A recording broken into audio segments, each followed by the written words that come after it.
어, 며칠 전의 일입니다. 며칠 전에 동생 가족과 함께 식사를 한 적이 있습니다. 동생이 메뉴판을 보더니 순두부찌개를 이렇게 시키더라고요. 네, 순두부찌개 맛있죠. 이렇게 각자 이렇게 메뉴를 보고 순두부찌개도 시키고 청국장도 시키고, 저는 청국장을 시켰습니다. 시켰는데 이렇게 다 메뉴를 정하고 나서 이제 직원분이 오셔서 메뉴를 이렇게 받아가시는데, 그때는 순두부찌개를 말한 것이 아니라 청국장을 이야기하더라고요. 그래서 그새 메뉴를 바꿨나 이제 그렇게 생각을 했습니다. 그런데 막상 음식이 나왔는데 동생이 나는 순두부찌개 시켰는데 이러는 거예요. 아니라고, 너 청국장 시켰다고 제가 얘기해줬죠. 아니라고, 순두부찌개 시켰다고. 보다 못해 이제 재수 씨도 아니라고, 청국장이라고 말했다고 그렇게 이야기를 했습니다. 네, 그래서 그런가 보다 하고 식사를 다 하고 맛있게 먹고 식사가 끝났는데 동생이 먹고 나더니 그러더라고요. 아니야, 나 순두부찌개 시켰어. 뒤끝이 있는 것 같아요. 네. 참 그럴 수 있죠. 그럴 수 있을 것 같아요. 속으로 생각은 순두부찌개를 했지만 입으로는 청국장이 나올 수 있죠. 예, 우리 가끔 그런 생각할 때가 있잖아요. 마음으로는 이렇게 생각했는데 입으로는 좀 다르게 나오는 경우가 있으니까. 이게 참 소통이 참 어렵구나, 이제 그런 생각을 순간 해보게 되었습니다. 만약에 제가 아니야, 진짜 청국장 맞아? 아까 순두부라고 그랬잖아, 다시 한번 생각해봐, 이렇게 주문 전에 한번 동생한테 물어봤으면 동생이 그래, 나 순두부찌개야, 정확하게 얘기할 수 있었을 텐데 내가 미리 물어볼 걸 그랬나, 그런 생각이 아주 순간 들기도 했습니다. 우리 이렇게 서로 대화하다 보면 좀 이렇게 뭔가 소통이 잘 안 되는 그런 경우를 경험할 때가 있습니다. 그리고 소통이 잘 안 되는 사람을 가리켜서 우리 뭐라고 부르죠? 사오정이라고 부르죠. 예, 옛날에 사오정이 나오는 만화가 있었는데요, 그 만화를 보면 사오정이 귀가 안 들리는 그런 행동을 합니다. 그래서 말을 했는데도 불구하고 말귀를 못 알아듣는 행동을 하니까 그때부터 이제 사람들이 대화가 잘 안 통하고 소통이 잘 안 되고 말귀를 잘 못 알아듣는 사람을 가리켜서 사오정이라고 부르기 시작했죠. 그래서 사오정 시리즈 유머도 많이 나왔습니다. 아시죠? 사오정 시리즈 제가 하나만 해드려 볼게요. 손오공하고 사오정이, 여러분 웃긴 얘기예요. 되게 편하게 들어보세요. 되게 진지하게 보시네. 사오정이 손오공과 함께 이제 회사에 취업을 하려고 면접을 보게 됐습니다. 손오공, 나 잘할 수 있을까? 걱정하지 마, 사오정, 우리 잘할 수 있을 거야. 할 수 있어. 우리 그러면 면접 보고 나와서 먼저 면접 보고 나온 사람이 무슨 내용을 이야기했는지 다 서로 이야기하자, 그렇게 약속을 하고 면접에 들어갔습니다. 근데 먼저 손오공이 먼저 면접을 보게 됐어요. 손오공 씨 들어오세요. 네. 면접이 시작됐습니다. 손오공 씨, 당신이 제일 좋아하는 축구 선수는 누굽니까? 네, 예전에는 차범근이었는데 지금은 손흥민입니다. 아, 그래요? 그럼 세종대왕이 한글을 창제한 연도 혹시 아세요? 언제인지 아세요? 네, 1443년입니다. 오, 대단한데요? 혹시 외계인이 있다고 믿으십니까? 과학적 근거는 없지만 가능성은 있다고 생각합니다. 손오공이 이렇게 대답을 했습니다. 면접을 마치고 잘 마치고 나왔어요. 사오정한테 다 이야기해 줬어요. 이런 거 물어봤고 나 이렇게 대답했어. 사오정 씨 들어오세요. 이제 사오정이 들어가서 면접을 보게 되었습니다. 사오정 씨, 당신의 이름은 무엇입니까? 예전에는 차범근이었는데 지금은 손흥민입니다. 면접관도 황당해서 이렇게 웃었어요. 참 재밌는 친구구만. 그럼 언제 태어났습니까? 1443년입니다. 예, 면접관이 화가 났어요. 지금 면접을 장난으로 하는 거예요? 당신 바보야? 과학적 근거는 없지만 가능성이 있다고 생각합니다. 네. 여러분 웃으셔야 건강에 좋습니다. 사오정은 상대방이 질문한 걸 하나도 안 들은 거죠. 상대방이 뭐라고 말하든 내 생각만 이야기를 한 거예요. 이런 사람과는 소통이 되지 않습니다. 본인의 이름을 물었는데 왜 차범근 얘기를 해요? 전혀 다른 대답을 하고 말귀가 안 통하고 소통이 안 되면 이런 사람은 회사에서 일할 수가 없을 것입니다. 그런데 이렇게 소통이 중요하고 말귀를 알아듣고 서로에게 소통하는 것이 중요한데 회사에서뿐만이 아니라 교회에서도, 가정에서도, 친구들과의 사이에서도, 심지어 부부 사이에서도 소통은 중요합니다. 말귀가 통해야 돼요. 말귀가. 1992년에 게리 체프먼이라고 하는 상담가가 자신의 50년에 가까운 결혼 생활과 40년의 결혼 상담 경험을 바탕으로 해서 책을 한 권 썼는데 전 세계적으로 큰 영향을 끼쳤고 부부들에게 많은 도움을 주었습니다. 이 책이 뭐냐면 5가지 사랑의 언어라는 책입니다. 몇 년 전에는 우리 중학생 필독서에도 뽑혔던 책이에요. 5가지 사랑의 언어. 나온 지 한참 됐습니다. 이 게리 체프먼이 우리나라에도 여러 번 왔는데 저도 이분이 왔을 때 한번 세미나를 참석해 줬던 적이 있는데 이분의 이야기는 이것입니다. 부부 사이에 소통이 중요하다. 이런 이야기를 이분이 주로 합니다. 근데 소통을 잘하기 위해서는 부부가 그냥 말을 많이 하는 것도 중요하지만 소통을 잘하기 위해서는 상대방 배우자가 어떤 이야기를 할 때 그가 알아듣는지 그의 소통의 언어를 알아야 된다. 이런 표현을 그가 합니다. 그러면서 사람마다 각기 고유하게 나를 사랑한다라고 말하는 그 말을 알아듣는 고유한 언어 5개가 있다라고 이야기를 합니다. 자, 제가 설명을 드려보면 첫 번째 언어는 뭐냐? 어떤 사람은 인정하는 말을 들을 때 자신이 사랑받고 있다고 느낀다는 거예요. 알아듣는다는 거죠. 당신 정말 대단해. 멋진데? 훌륭해. 당신 없었으면 어떡할 뻔했어? 이렇게 인정하는 말을 할 때 그 배우자는 내가 사랑받고 있다고 느낀다는 거죠. 그냥 말로 사랑해라고 하는 것보다 인정하는 말을 할 때 그렇게 사랑받는다라고 느낀다는 것입니다. 우리 남자분들이 한 70% 정도가 이런 말을 할 때 사랑받는다고 느낀다고 합니다. 연구 결과에 따르면. 이렇게 인정하는 말을 들을 때 내가 사랑받는다라고 느끼는데 그런 인정하는 말을 하지 않고 손을 잡아주거나 안아주거나 선물을 주면 그렇게 내가 사랑받는다고 느끼지 못한다는 거예요. 각기 고유의 사랑받는다라고 하는 그 말을 알아들을 수 있는 고유의 언어가 있다는 거죠. 두 번째 언어는 뭐냐? 함께 시간을 보내는 것입니다. 함께하는 시간. 말로써 사랑한다고 하는 것보다 시간을 같이 보내줄 때 내가 사랑받고 있다고 느낀다는 거예요. 설거지를 할 때 옆에 같이 있어준다든지 장을 볼 때 같이 가준다든지 밥을 같이 먹을 때 같이 옆에 있어준다든지 이런 거 하면 내가 사랑받고 있구나 이렇게 느낀다는 거예요. 세 번째 언어는 뭐냐? 선물을 주는 거예요. 명품을 주는 것이 아니고 작은 거라도 정성껏 손편지를 써준다든지 절기나 생일이나 이럴 때 기념일 때 카톡이나 문자를 준다든지 이렇게 하는 거. 선물을 줄 때 내가 사랑받고 있구나 그렇게 느낀다고 합니다.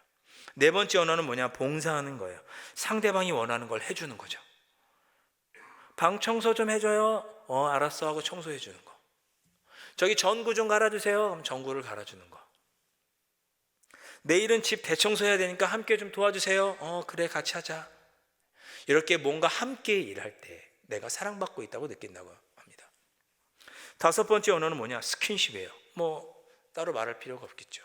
손을 잡아주거나 안아주거나 이야기를 할 때 이렇게 치면서 주먹으로 치지 마시고 이렇게 손으로 치면서 그랬어 이렇게 호응해주고 여기 이렇게 묻어 있으면 이렇게 이렇게 띄어도 주고 드라마 속에 나오는 남자들은 다 이렇게 잘하더라고요. 그렇게 할 때 내가 사랑받고 있다라고 느낀다는 겁니다.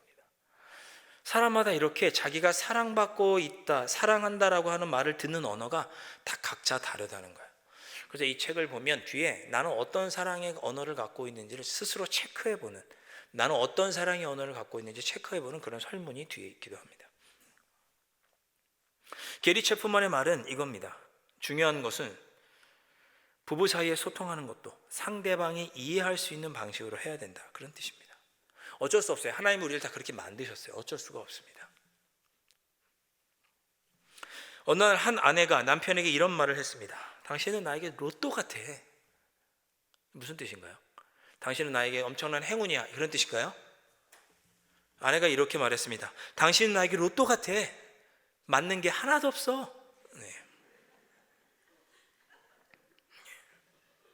옆에 계신 로또를 한번 보시죠. 네. 여러분, 이게 당연한 거예요. 사람은 다 달라요. 맞지 않아요. 그러니까 우리가 의사소통을 할 때는 그 사람이 이해할 수 있는 언어로 해야 돼요. 인정을 해주면서 말을 하든지, 몸을 터치하면서 말을 하든지, 선물을 주든지. 우리 모두가 다 맞지 않기 때문에, 평생을 부부로 살아도 맞지 않기 때문에 상대방이 이해할 수 있는 언어로 말을 해야 합니다. 어쩌면 우리가 가지고 있는 가정 안에서의 여러 가지 문제는 그 각자가 가진 그 사랑의 언어를 우리가 모르기 때문에 나오는 오해인 것입니다. 마음으로는 사랑하는데 그걸 상대방이 들을 수 있는 언어로 표현해 줘야 되는 거죠. 남편에게 선물을 주는 것보다 때로는 힘들지? 라고 격려하고 인정해 주는 말이 더 좋은 사랑의 언어일 수가 있는 거죠. 아내와 함께 시간을 보내주는 것이 늘 돈과 물건을 사주는 것보다 더 사랑한다라고 하는 마음을 표현하는 것일 수 있습니다. 그렇게 사랑의 언어, 우리가 서로 갖고 있는 사랑의 언어를 우리가 충분히 알 때, 그 언어로 서로 소통할 때 우리 가정 안에서 부부가 서로 소통할 수 잘 할 수 있다는 것이고요. 부모가 자녀에게도 소통하려면 자녀가 갖고 있는 언어를 잘 알아야 된다. 그래서 자녀를 위한 5가지 사랑의 언어라는 책도 나와 있습니다. 일방적인 부모의 말이 아닌 자녀의 소통의 방식을 알아서 그 언어로 소통할 때 자녀와 잘 소통할 수 있다는 거죠. 넓게 보면 우리 모두의 인간관계에서도 상대방이 잘 이해하고 받아들일 수 있는 언어로 이야기하는 것이 참 중요합니다. 그리고 저는 우리 하나님께서 우리와 소통하실 때, 우리에게 말씀하실 때도 우리가 가진 이런 고유한 언어들을 하나님께서 잘 아셔서 여러 가지 모습으로 우리에게 말씀하신다고 생각합니다. 2024년을 시작하면서 나를 사랑한다라고 말씀해 주시는 그 하나님의, 나에게 맞추어서 해주시는 그 하나님의 사랑의 표현을 우리가 앞으로 한 5주간 살펴보면서 하나님의 사랑을 느끼며 2024년을 시작해 보고자 합니다. 자, 오늘 첫 번째 언어, 인정의 말인데, 자, 오늘 본문에 다니엘이라는 사람이 나오죠. 다니엘, 여러분이 잘 아시는 다니엘. 다니엘은 남유대가 멸망하기 20년 전에 바벨론으로 포로로 끌려갔던 10대 나이에, 아마도 10대에 바벨론의 포로로 끌려갔던 사람이 다니엘입니다. 다니엘과 세 친구가 함께 다니엘의 바벨론에 끌려가서 거기서 포로로 지내는 동안 바벨론식 교육을 받고 그렇게 자라게 되죠. 바벨론식 교육을 받는데 바벨론의 음식은 먹지 않고 채식만 하면서 신앙을 지키면서, 그러나 바벨론식 교육을 받고 자랐던 사람이 누구냐면 다니엘이었습니다. 성경에 보면 다니엘이 장성한 후에 하나님께서 다니엘에게 학문과 재주와 명철을 더해 주시고 무엇보다 꿈을 해석하는 지혜를 주세요. 그래서 귀하게 쓰임 받게 되죠. 꿈을 해석한다는 것은 단순하게 저 사람이 가진 꿈이 뭔지를 해몽하는 것이 아니고, 이때 당시에는 국가의 중요한 문제나 정책 또는 전쟁을 나가서 우리가 승리할 수 있을까, 이런 문제들을 판단할 때 별을 보고 판단하거나, 점성술이죠. 또는 꿈을 해석하면서 나라의 정책을 정했습니다. 그러니까 다니엘이 꿈을 잘 해석했다는 것은 왕 바로 곁에서 왕에게 중요한 문제에 대한, 정책에 대한 조언을 해주는 높은 지위에 올랐다, 그런 뜻입니다. 다니엘이 그런 지혜가 있었던 것이죠. 그래서 다니엘은 그렇게 왕에게 총애를 받고, 바벨론 왕으로부터 총애를 받고 넓은 바벨론 제국 전역을 다스리는 총리에까지 이르게 됩니다. 다니엘서를 보면, 그래서 다니엘은 2번이나 바벨론의 가장 훌륭한 왕이라고 부르는 느부갓네살 왕의 꿈을 2번이나 해석해 주죠. 그리고 느부갓네살 이후에 벨사살 이름을 가진 벨사살 왕이 등극을 했을 때, 벨사살 왕이 잔치하는 중에 갑자기 환상이 나타나서 손가락으로 글씨를 쓰는 그런 환상을 보여주게 되는데, 그 환상의 의미도, 그 글씨도 다니엘이 다 해석을 해줍니다. 그래서 바벨론 제국에서 총리로서 높이 총애를 받고 인정을 받았던 사람이 누구냐? 다니엘이었어요. 바벨론이 이후로 바로 멸망합니다. 벨사살 왕 이후로 바로 바벨론이 멸망하고 메대라는 나라가 이 바벨론 제국을 멸망하고 차지하게 되는데, 다니엘이 얼마나 지혜가 좋았던지 그 바벨론을 멸망시킨 메대 나라의 초대 총리가 되기도 합니다. 그때 왕이 누구였느냐? 다리오 왕이었어요. 다리오 왕. 우리 에스라서를 보면 이 다리오 왕은 이스라엘 백성들이 바벨론의 포로로 있다가 이스라엘 예루살렘 유대 땅으로 돌아가서 성전을 재건합니다. 그 성전을 재건할 때 방해하는 사람들 때문에 성전 재건이 수십 년 동안 중단되거든요. 그 중단된 성전 재건을 다시 하도록 허락해 준 사람이 누구냐면 오늘 본문에 나오는 다리오 왕입니다. 이 다리오 왕이 되어서는 나라를 120개로, 왜냐하면 페르시아 제국이 워낙 넓은, 페르시아 직전에 있던 나라가 메대거든요. 굉장히 넓은 나라를 다스리기 위해서 나라를 120개로 나눠요. 그리고 각 지역마다 그 지역을 다스리는 고관을 한 명씩 세웁니다. 그래서 120명의 고관을 세우고 그 120명의 고관을 다스리는 3명의 총리를 뽑습니다. 그리고 그 3명의 총리 중에서도 우두머리, 전체를 총괄하는 우두머리 총리를 두는데 그 사람이 누구냐? 다니엘이에요. 왕 다음으로 메대 제국 전체를 다스리는 사람으로 다니엘을 임명한 거예요. 얼마나 이 다리오 왕이 다니엘을 총애하는지를 알 수 있는 대목이죠. 그런데 다니엘이 그렇게 왕에게 총애를 받으니까 이것을 시기 질투하는 사람들이 있었어요. 그래서 그들이 어떻게 하든지 다니엘을 넘어뜨리기 위해서 그의 삶을 찬찬히 살펴봤는데 도무지 꼬투리 잡을 게 없는 거예요. 성경은 뭐라고 얘기했느냐? 허물이 없었다라고 기록합니다. 그래서 어떻게 하면 다니엘을 넘어뜨릴까 고민하다가 이런 꾀를 냅니다. 그 다니엘을 넘어뜨리려고 하는 사람들이 모여서 왕에게 가요. 왕에게 그리고 제안을 합니다. 왕이시여, 앞으로 30일 동안 그 누구도 왕 이외에 다른 신에게나 사람에게 무엇을 기도하고 간구하면 그 사람을 사자굴에 넣으시죠 라고 이런 법령을 제정하도록 제안을 합니다. 왕의 허영심을 교묘하게 지금 자극하는 거죠. 왕이시여, 온 사람들이 왕을 우러러보고 왕에게만 간구하고 기도할 수 있도록 왕 이외에 다른 신이나 사람에게는 간구하지 못하도록 법령을 제정하시죠. 30일 동안만 그렇게 할 수 있도록 법령을 제정하시죠 라고 왕의 허영심을 자극해서 법령을 제정하게 됩니다. 다리오 왕이 이것을 덥석 받아들여요. 그리고 법령을 제정합니다. 다니엘을 시기하던 사람들은 옳거니 셌을 거예요. 왜? 참 놀랍게도 다니엘을 시기하고 질투한 사람들은 다니엘이 이런 법령을 정해도 왕 이외에 다른 신이나 사람에게 기도하면 사자굴에 던진다라고 하는 법령을 정해도 분명 다니엘은 하나님께 기도할 것이다, 그렇게 생각했던 거예요. 그래서 이런 법령을 정하자라고 제안을 한 거예요. 다니엘을 시기하던 사람도 다니엘의 믿음은 인정한 거죠. 저 사람은 어떤 일이 있어도 하나님께 기도할 사람이야. 저 사람은 어떤 일이 있어도 주일은 지킬 사람이야. 저 사람은 어떤 일이 있어도 하나님의 뜻은 지킬 사람이야. 다니엘을 싫어하던 사람도 그렇게 다니엘의 믿음을 인정한 거예요. 그래서 그런 다니엘을 넘어뜨리기 위해서 이런 법령을 제정한 겁니다. 아니나 다를까 다니엘은 이런 법령이 시행되었음에도 불구하고 자신의 신앙을 지킵니다. 오늘 읽진 않았지만 앞에 10절의 내용을 보면 이런 법령이 공포되었음을 알고도, 즉 내가 하나님께 기도하면 죽을 것을 알고도 다니엘은 집에 가서 하나님께 기도합니다. 집에 들어가서 집 윗방에 올라가서 예루살렘으로 향한 창문을 열고, 즉 예루살렘 성전이 있는 방향으로 창문을 열고 무릎을 꿇고 하루 3번 하나님께 기도합니다. 좀 다니엘 창문 좀 닫고 기도하면 누가 보지도 않을 텐데 창문 좀 닫고 기도하지. 뭐하러 무릎을 꿇고 서서 기도하면 기도하는 티도 안 날 텐데 누가 보면 그냥 명상하는 줄 알 텐데. 다니엘은 그렇게 기도하지 않고 예루살렘 성전이 있는 방향으로 활짝 창문을 열고 무릎을 꿇고 거기서 하나님께 기도합니다. 죽을 줄 뻔히 알면서도 그의 신앙을 그가 조금도 굽히지 않는 거죠.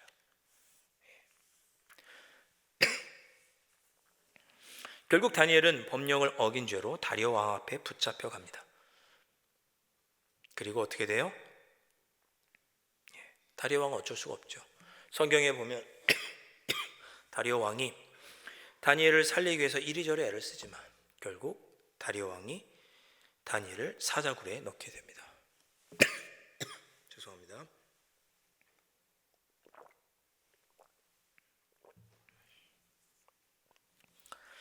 다리오 왕이 다니엘을 살리기 위해서 이것저것 애를 쓰지만 결국 다리오 왕은 다니엘을 사자굴에 집어넣게 됩니다. 그러면서 이런 이야기를 16절에서 해요. 다니엘아, 내가 항상 섬기는 하나님이 너를 구원하시리라. 하나님께서 너를 구원하실 거야, 이렇게 이야기하고 다니엘을 사자굴에 집어넣습니다. 그리고 18절을 보면 밤새도록 식사도 하지 않고 다니엘이 어떻게 될까 봐 전전긍긍하고 기도합니다. 다음 날 새벽이 되어서 일찍 다리오 왕이 다니엘에게 가봅니다. 사자굴 앞에 가서 다니엘을 부르죠. 20절 말씀 함께 보실까요? 다 함께 우리 20절 말씀 함께 읽어보겠습니다. 시작.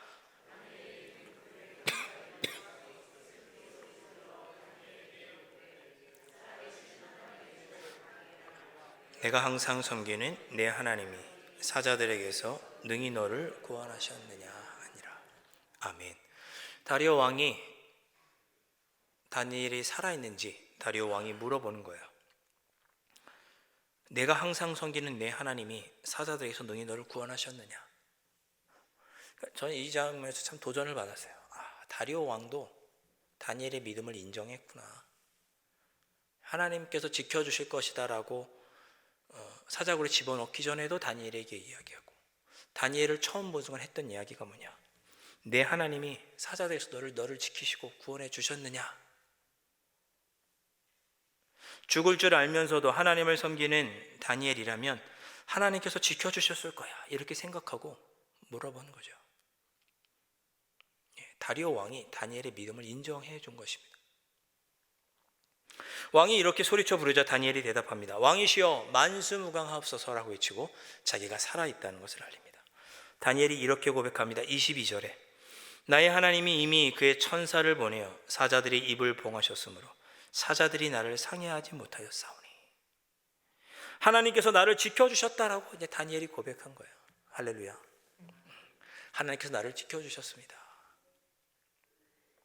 왕이 너무나 기뻐서 다니엘을 굴에서 끌어올려 보았습니다. 23절 말씀. 이는 그가 자기의 하나님을 믿음이었더라. 다니엘을 꺼내 보았더니 상한 곳이 하나도 없는 거예요. 그 모습을 보고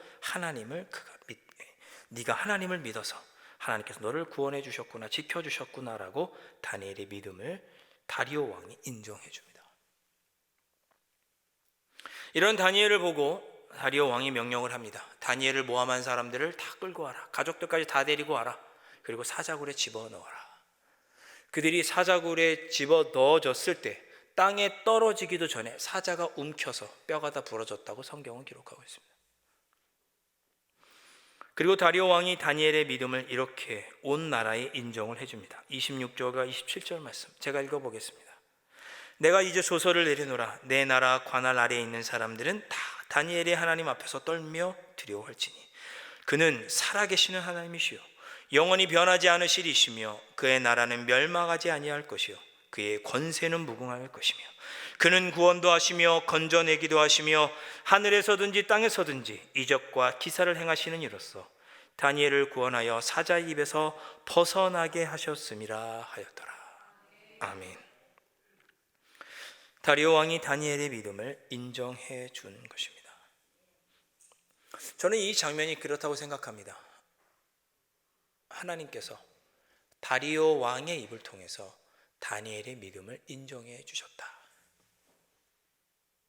저는 여러분이 2024년을 살아가는 동안에 누군가에게 이런 인정의 말을 들었으면 좋겠습니다. 그것이 곧 하나님의 인정의 음성이고 우리를 사랑하시는 하나님의 사랑의 표현입니다. 저분 참 훌륭하시다. 나도 저분처럼 믿음 생활하고 싶다. 어떻게 이렇게 힘들고 어려운 중에도 교회를 섬기고 신실하게 믿음을 지켜가실까? 하나님은 우리를 사랑하시죠. 지키고 돌보아 주십니다.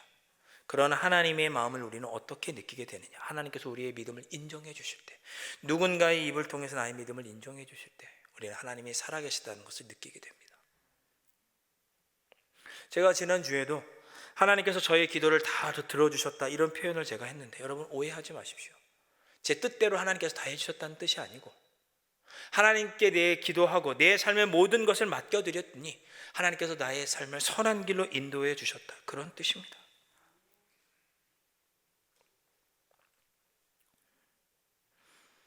하나님께서 나의 믿음을 인정해 주셨던 경험을 저도 지난 주간에 한번 해보았습니다. 제가 동생하고 순두부찌개 청국장 함께 먹은 이야기를 했는데, 식사 함께 하고 나서 동생 가족이 저희 집에 잠깐 와서 이제 차를 마시고 다과를 했습니다. 동생이 그런 이야기를 하는 거야. 있었던 지난 일들, 자기 개척교회 하는 이야기들을 이렇게 서로 이야기를 나눴는데, 최근에 제 동생이 사역하는 그 교회 이름이 햇살 가득 옥토교회예요. 참 길어. 햇살 가득 옥토교회. 불에서는 옥토교회라고 저는 부르는데, 동생이 자기 교회에 최근에 성도님들이 새로 몇 분 등록하셨다는 거예요. 너무 감사하죠. 개척교회 성도님 새로 등록하신 게 얼마나 귀합니까? 근데 등록하신 분들이 마침 학원 선생님들이셨나 봐요. 수학 선생님, 또 영어 선생님이 계셨어요. 근데 개척교회다 보니까 제 동생이 주일날 예배를 드리면 거기 이제 경배와 찬양을 할 때 청년도 없고 하니까 조카 중학교 2학년이거든요. 이렇게 마이크 잡고 찬양하고, 또 초등학교 다니는 그런 아이들이 예배 중에 봉헌성 한다고 나와서 찬양도 하고 율동도 하고, 이제 그런 모습을 새로 등록한 성도님들이 본 거예요. 그래서 그 아이들이 참 기특하기도 하고, 그래서 저희 동생한테, 제두 씨한테 제안을 한 거예요. 저 아이들이 너무 기특해서 제 마음이 감동이 되고, 그래서 이 아이들에게 토요일마다 자기들이 그냥 무료로 수학하고, 또 어떤 분은 영어를 좀 3시간씩 가르쳐 주겠다고 이렇게 제안을 하신 거예요. 너무 감사하잖아요. 거기서 그친 게 아니라, 어떤 분은 우리 이 교회 어린 아이들, 자기가 잽스라고 부르는 영어 프로그램이 있더라고요. 제가 가르쳐 줄 테니까 주변에 광고도 하시고 해서 우리 주변에 있는 아이들도 전도할 겸 불러서 자기가 5주 동안 이 영어 성경 공부를 해주겠다고 영어 선생님이 그런 이야기를 한 거예요. 얼마나 귀해요. 전도하기가 얼마나 어려워요. 근데 아이들을 위해서 그렇게 헌신하겠다고, 아이들이 예배드리는 모습을 보면서 누군가 그렇게 헌신을 하신 거죠. 그런 이야기를 하면서 그런 생각이 든 거예요. 서로 그런 얘기를 한 거예요. 정말 하나님 살아계시는구나. 하나님 정말, 하나님만 붙잡고 우리가 사역할 때 하나님께서 우리를 붙잡아 주시고 역사해 주시는구나. 정말 하나님 너무 은혜로의 하나님이시구나. 서로 이제 그런 이야기를 주고받으면서 함께 은혜를 나눴습니다. 근데 제 마음속에 한편 그런 생각이 드는 거예요. 우리 교회에도 누군가 이렇게 어린이들에게 영어나 수학이나 이거 가르쳐 주겠다고 헌신하는 분이 계시면 좋겠다. 그런 마음이 제 안에 들었습니다. 그런데 다음 날 제가 교회에 출근해서 수요 예배를 드리고 있는데, 한 분이 오셔서 저에게 그런 얘기를 하시는 거예요. 우리 교회도 어느 한 분이 우리 아이들에게 그렇게 영어로 토요일에 그렇게 또는 주일에 영어 교육을 해주겠다고 헌신하신 분이 있다는 거예요. 제가 전율이 그냥 머리부터 발끝까지, 야, 하나님 정말 살아계시는구나. 하나님만 붙잡고 정말 목회해야겠구나. 하나님은 살아계시고 역사하시는 분이시구나. 지금 특별 새벽 기도의 기간이잖아요. 하나님께서 기도하면 이 마음을 아시고 응답해 주시는구나. 마음에 강한 확신이 들면서 막 눈물이 날 것 같은 거예요. 눈물에 그냥 막 눈이 막 뜨거워지는 거예요, 눈시울이.